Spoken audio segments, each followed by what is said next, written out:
to you. It must be 5 a.m. Eastern Standard Time somewhere out there because it's time for another edition of Hardison's Tips. I'm your host, Brandon Hardison. Glad to be with you on this beautiful Tuesday, the 17th day of August in 2021.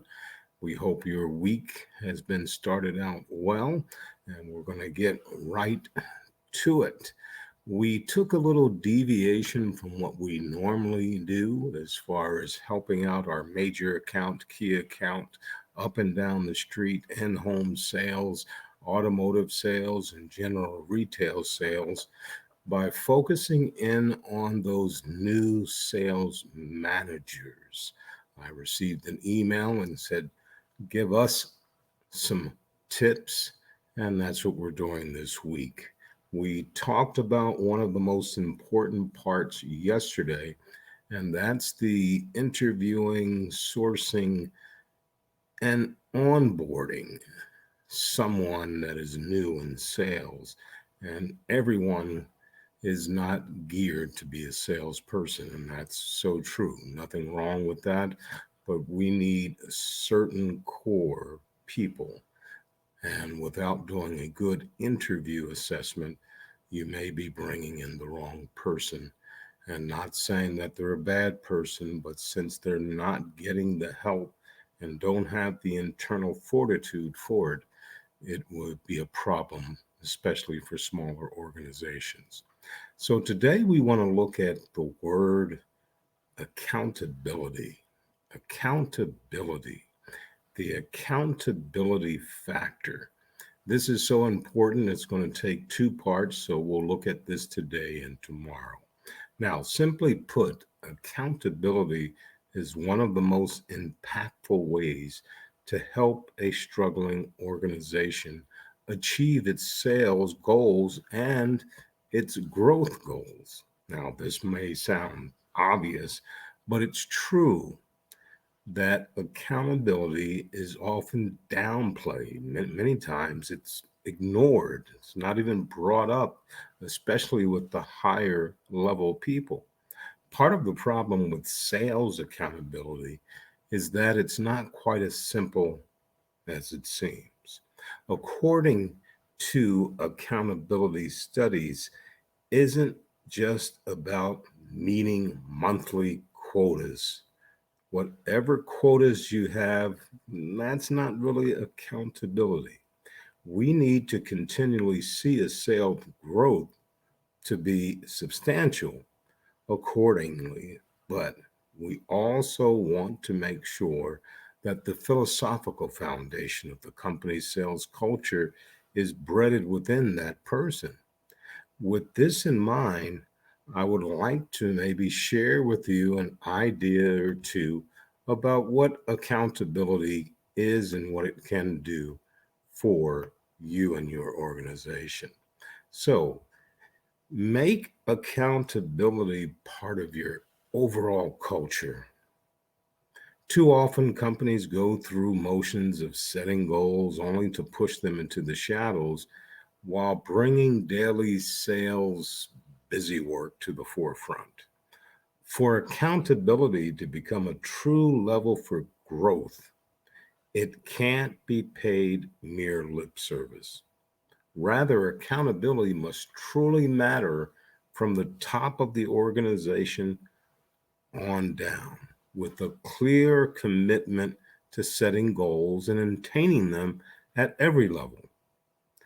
For that to happen, each level of management must be aware of how their departmental and functionality goals, metrics, activities, compensation even tie into the overall corporate objectives.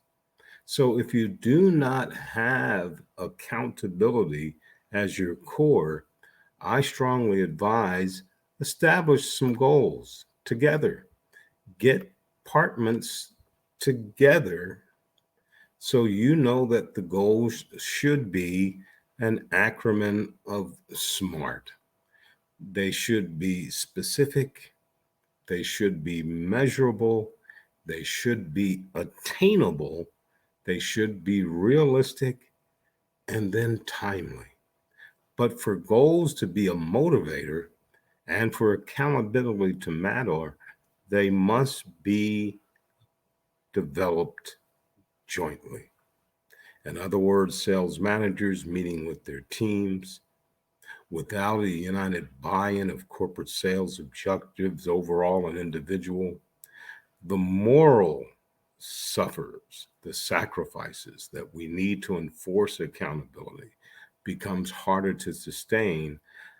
After all, if we look at goals and goals are just what we're looking for, that's not truly accountability. On the other hand, with everyone on board, with everyone trying to reach their goals for the overall good of the corporation, now we can see a massive movement in the room with no excuses when goals aren't met. So, once again, if you're having accountability as the forefront, we need to measure and report progress on a regular basis. That M in SMART that I gave you is critical to accountability. Goals must be measurable to be meaningful at all. But if it is equally important for these measurements to be shared, not just at the end of the sales year, but continually through month through quarter. Small business owners typically don't take advantage of tracking key performance indicators, KPIs as we call them, through a customer relationship management system, better known as a CRM.